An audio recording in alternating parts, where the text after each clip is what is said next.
Hi, this is Dennis with Second Chance Tackle. Today I'm going to be working on another reel that John sent in. John's out in Long Island, and this one is a Penn Battle III. It's the 5,000 size. It's a rough runner. That should just be popping up and down.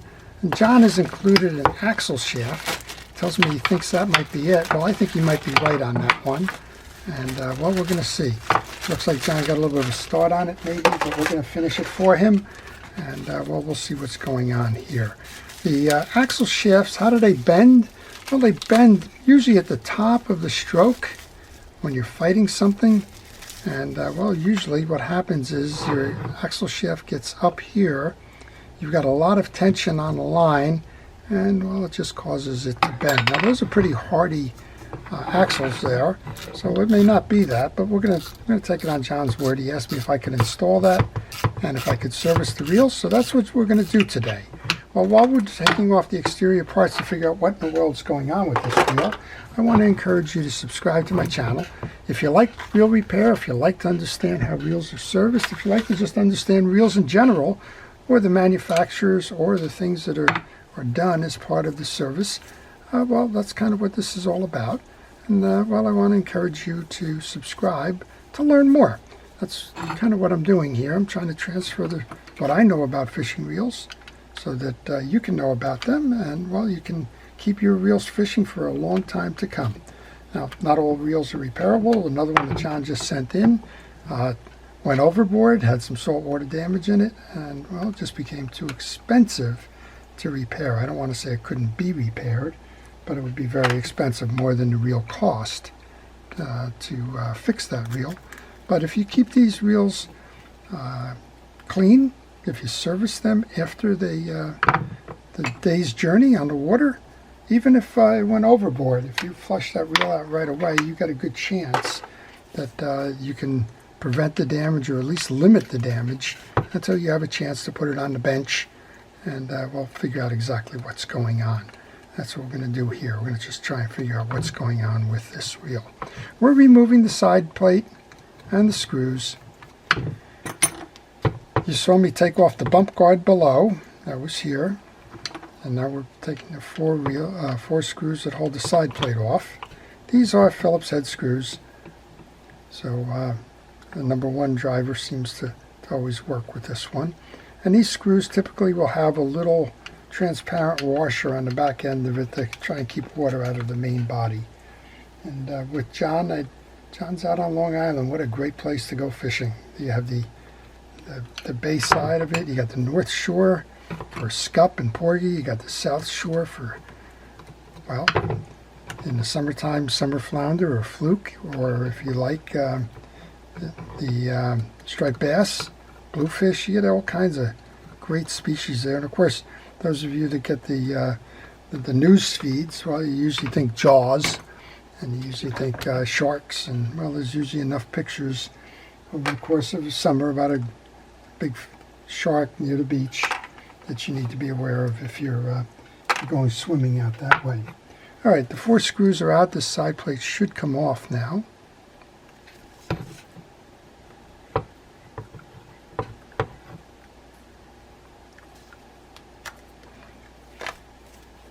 Had the fingernails, they probably would come off pretty easy, right? Let's just get a little lever here. I'll use my utility knife as a little lever. Let's bring that out and up. Now you need to take this off in order to get to the axle shaft and the like, but we're going to do a complete cleaning on this. One of the things you can see that's new in the Battle 3s, now up to, I believe they're up to Battle 4s now, is the gear. The gear is a newer metallic alloy. I forget exactly what their version of this alloy is, but it's a stronger gear than the aluminum gears that they were using in some of these, or the pot metal gears that they were using back in, say, the Fierce line. All right, there's two screws that hold the cross line block on. We just removed them. Now we can pull the axle shaft up. John, I don't know if it's the axle shaft. You're going to have to get underneath this one a little bit more. We're going to take the main gear out now. We'll remove the crossline block. And here's a screw holding on. This is getting annoying. There's too much line on this spool. Make a note, whenever you spool up a reel, you should leave about a 1/16 of an inch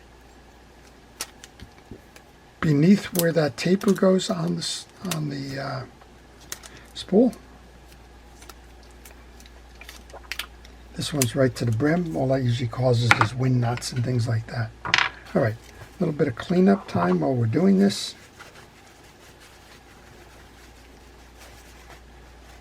So how do you know if it's the axle shaft or not? I'll show you that in a moment. It all has to do with how that axle shaft slides through the pinion gear. Chris is probably looking at this paper towel telling me it's time to change right now. He keeps me honest. So let's go change out the paper towel. And I use paper towels on my workbench just because I like to keep it from being transferred to the next project. All right, there's a washer on the axle shaft here. I'm going to transfer that over. When you buy a new axle shaft, it doesn't come with the washer. That's just your spool is going to seat on that. Let's wipe this down. We're going to take off the rotor now. So the rotor itself is spinning a little tight. Not terribly. We'll take that off next. Remove the screws, and I use a parts tray. I recommend that you have a strategy for your parts. When you do start to remove them, you want to know where they're going so that, well, when it comes time to reinstall, you know where they are. All right. We're going to remove our rotor nut, our tie-down clip, and there's a little washer still in here as well. We should be able to pull up and out on the rotor.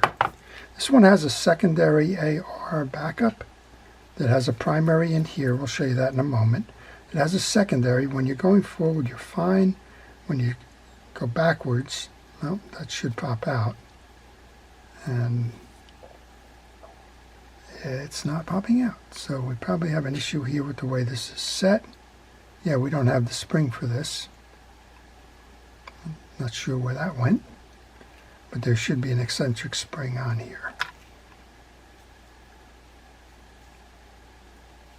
And we also have evidence that there's a lot of sand in this reel, which probably is also causing this to bog down. All right, we're going to pull off the... I'm going to take one of these out, then we'll show you how to test for the axle shaft.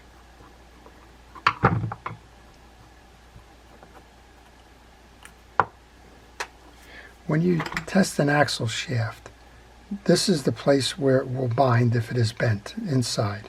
So just slide it down, and if it's coming up and down easily, it's not a bent axle shaft. There is some tension there towards the end.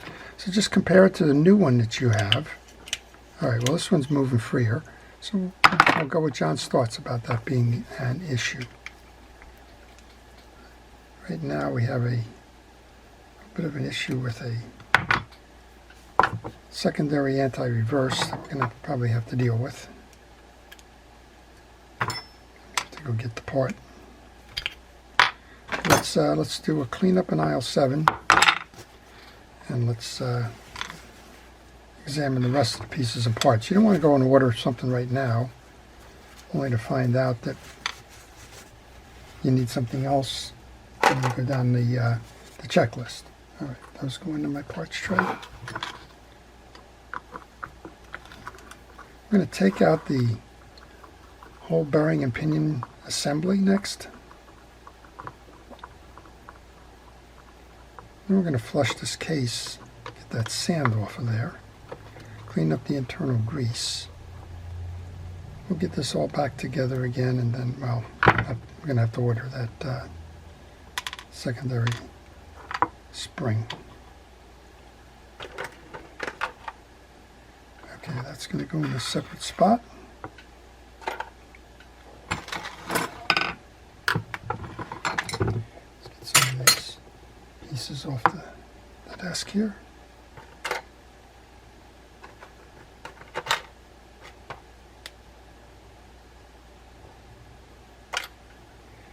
Now this should just pull right out like that.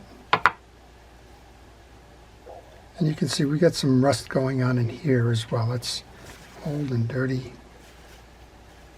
I think it's probably bearing rust below.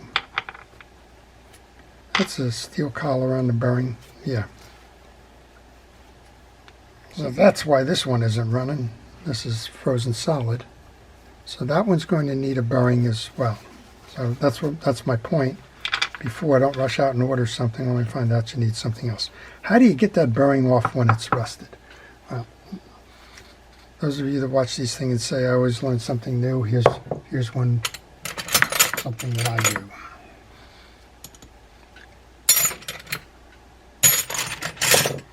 Find a wrench that just fits over the shaft but under the bearing. Get a soft blow hammer and just hit it. Now, I don't recommend hammering too much of anything, but this is one of the performance issues with that reel. It's a bad bearing. We'll have to get a replacement for that. Okay, well, we learned two things today. In our diagnosis, we learned that it may not be what your first thought is.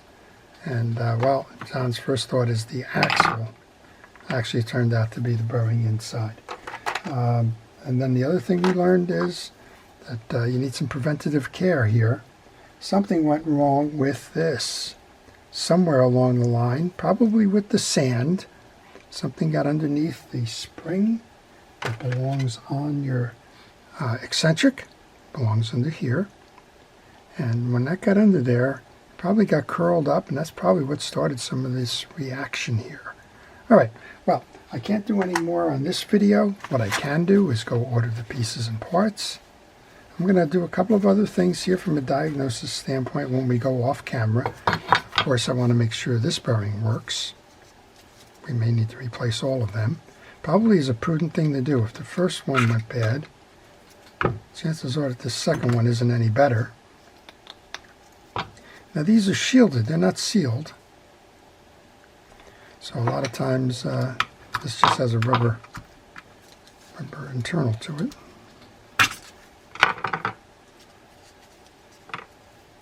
That one's still working. All right, and there's one in the case here as well. I'll assume that one's working because that one's chock full of grease. I think we're going to replace the two. Well, bearings aren't that expensive, and well, it's expensive if you just take a risk on it, find out that you needed it anyway. All right, I'm going to do some cleanup on this reel. I'm going to go order those pieces and parts. I'm going to leave you with the notion that if you find yourself in a situation where you're in deep water, if you will, like this, or your reel dropped in the sand or something else, best thing to do is take the reel off of your pole when you get done fishing for the day. If that didn't just get you done right there, bring it home, put it in a bucket of water, fresh water. Do not put any detergents or anything else in there. Just make sure that the reel is covered in the water. That'll, by itself, with gravity, allow all of this stuff to flush out. And then hose it down, if you will, run it under a tap, do whatever. And that's without taking all these pieces and parts off. That will minimize the damage. But what happened here was water got into there, froze that bottom bearing. That caused it to be sluggish. Remember what we said, we're spinning this around saying, hey, boy, it should spin better than that. And, well, it wasn't what you thought it was, so there's a couple of dollars spent, maybe that didn't need to be spent there. But better to do it this way than not to do it at all. All right, I want to take a moment to thank our public safety and law enforcement folks, our police, fire, safety, rescue, EMTs, everybody involved in keeping us safe.